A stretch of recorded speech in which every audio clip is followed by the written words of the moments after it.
Hello students, कैसे हो आप लोग। आज हम पढ़ेंगे कि अरेस्ट और कस्टडी में सुप्रीम कोर्ट ने क्या कहा है कि अरेस्ट और कस्टडी में क्या डिफरेंस होता है।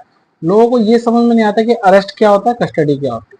सुप्रीम कोर्ट ने भी ये कह दिया है कि भाई आम लोगों को ये थोड़ा इंटरप्रेट करने में कंफ्यूजन होती है कि वो अरेस्ट हुए हैं या फिर कस्टडी में है।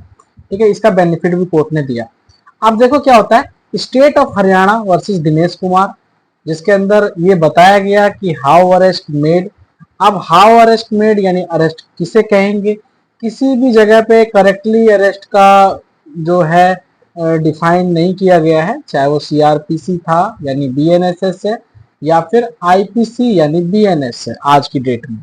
ठीक है, जब भी लॉ चेंज हो गया है तो हम लॉ लिंक करके ही डिस्कस करेंगे कि भाई पहले क्या था अब क्या था।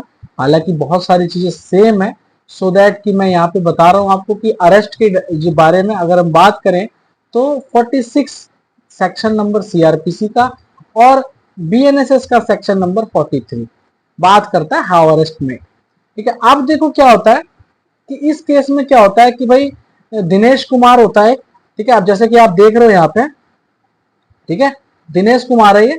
अब ये दिनेश कुमार और इसके साथ दो लोग और होते हैं, मतलब एक होता है ललित और एक होता है भूपिंदर। ठीक है, ये दो लोग और होते हैं, ललित और भूपिंदर। ये लोग अप्लाई करते हैं हरियाणा में, हरियाणा पुलिस के अंदर कांस्टेबल के लिए। ठीक है, अब कांस्टेबल के लिए अप्लाई करते हैं ड्राइवर की पोस्ट के लिए, है ना। तो उसमें क्या होता है कि एक 13 नंबर कॉलम होता है। ठीक है, 13 नंबर कॉलम होता है और उसके अंदर ये लिखा होता है 13(1) के अंदर कि भाई बताओ कि क्या आप कभी अरेस्ट हुए हो या फिर आप कभी कन्विक्ट हुए हो, है ना, किसी केस में।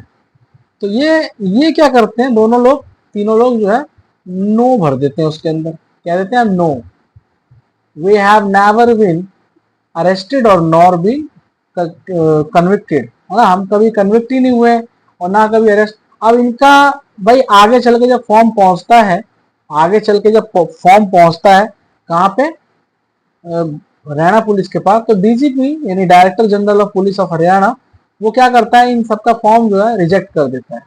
ठीक है, इन सबका फॉर्म रिजेक्ट कर देता है। दिनेश कुमार ये आर्ग्यूड करता है, दिनेश कुमार ये आर्ग्यूड करता है कि मैं जो है फॉर्म में भरता हूं नो, कि मैं अरेस्ट नहीं हुआ हूं, क्योंकि मैं डायरेक्टली मजिस्ट्रेट के पास गया और बेल ले ली। तो मेरे को आया तो कोई है नहीं अरेस्ट करने के लिए, बिना अरेस्ट किए मैं सीधा बेल लेने गया, बेल मिल गई मेरे को, डायरेक्ट मजिस्ट्रेट के पास से बेल ले ली उसने जाके। ठीक है, बेल मिल भी गई। अब बाद में वो भाई केस में आगे जब केस चला तो वो मतलब एक्विट भी हो गया, यानी बरी हो गया वो। ठीक है, इसका मतलब वो कन्विक्ट तो हुआ नहीं। लेकिन डीजीपी ने क्या किया कि बोला कि भाई तुम कन्विक्ट नहीं हुए हो लेकिन तुम अरेस्ट हुए हो, बिकॉज आपने इन्फॉर्मेशन छुपाई हमसे। आपने 13(1) के अंदर नो भरा था, आपने इन्फॉर्मेशन छुपाई। जबकि दिनेश कुमार कहता है मैं तो अरेस्ट हुआ ही नहीं था, बिकॉज मैं तो बिना अरेस्ट के, यानी मेरे कोई हाथ पकड़ के मेरे को हथकड़ी लगाने को आया ही नहीं, डायरेक्टली मैं तो चला गया उसके बाद और मेरे को बेल मिल गई, है ना।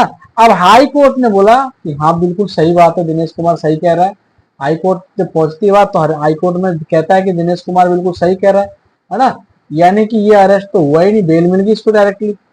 ठीक है, अब बात पहुंचती है और आगे, यानी जो ललित और भूपिंदर होते हैं इनका भी मैटर सेम होता है।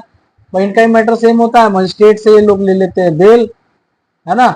और जब मजिस्ट्रेट से बेल ले लेते हैं उसके बाद ये एक्विट भी हो जाते हैं, है ना, बरी भी हो जाते हैं, यानी दोष मुक्त हो जाते हैं। लेकिन भाई जो उनकी बहाली होती है वो इसलिए रोक दी जाती है, जो उनकी जो अपॉइंटमेंट है वो इसलिए रोक दी जाती है कि भाई इन्होंने इन्फॉर्मेशन छुपाई, है ना।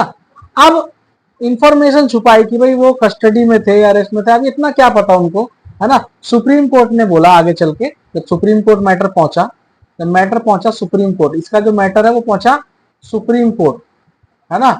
अब सुप्रीम कोर्ट मैटर जब पहुंचता है तो सुप्रीम कोर्ट बोलता है कि भाई हरियाणा जो हाई कोर्ट है उसने थोड़ा सा दिनेश कुमार के केस में जो उसके व्यूज हैं वो गलत है ना। और बाकी इन्होंने जो आर्ग्यूमेंट दिया था, क्या नाम है इनका, भूपिंदर और ललित ने, कि भाई इनका ठीक है, जो इनकी ड्राफ्टिंग है, जो इन्होंने बताया हुआ है ये सही बताया हुआ है कि भाई अरेस्ट में थे या कस्टडी में थे, थोड़ा सा इनकी डेफिनेशन थोड़ी थोड़ी ठीक है ना। तो सुप्रीम कोर्ट ने बताया कि भाई ऐसा है, अरेस्ट का मतलब जो है वो अब सेक्शन 46 के अंदर अकॉर्डिंगली इंटरप्रेट किया गया सीआरपीसी, बिकॉज तब सीआरपीसी था और अब 43 है।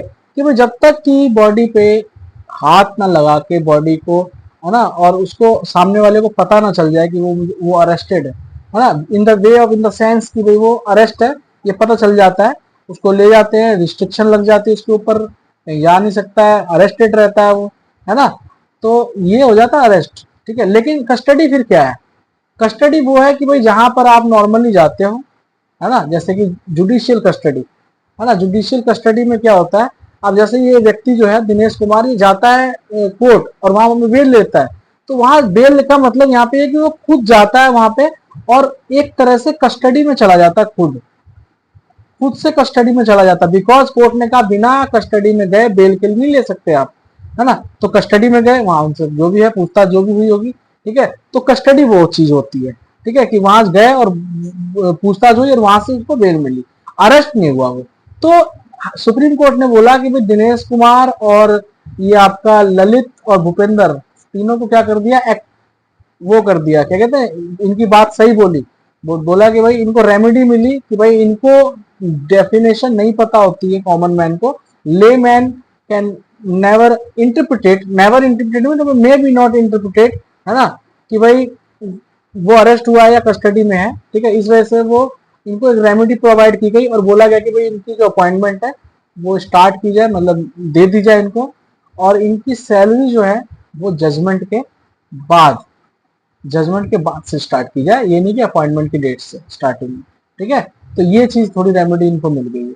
तो कैसा लगा आपको ये केस जिसके अंदर आपको अरेस्ट के और कस्टडी के बारे में बताया गया, state of Haryana versus Dinesh Kumar के अंदर सुप्रीम कोर्ट के थ्रू, ठीक है। अगर आपको समझ में आया होगा, अगर आपको अच्छा लगा होगा तो वीडियो को लाइक कर देना और चैनल को सब्सक्राइब कर देना, और इस तरह के जो केस लॉज हैं इंपॉर्टेंट विद न्यू लॉ जो लागू हो चुके हैं, सीआरपीसी की जगह जो बीएनएसएस आ गया है और आईपीसी की जगह जो बीएनएस आ गया है, उसके बारे में अच्छे से डिटेल में पढ़ने के लिए हमारे चैनल को सब्सक्राइब कर लेना, वीडियो को लाइक कर देना, और नॉर्मल आदमी के लिए भी, कॉमन मैन के लिए भी ये चैनल बहुत ही इंपॉर्टेंट होगा, जिसके अंदर बहुत सारे लॉ पॉइंट्स आपको बताए जाएंगे। थैंक यू सो मच, मिलते हैं नेक्स्ट वीडियो के अंदर। Thank you so much, bye.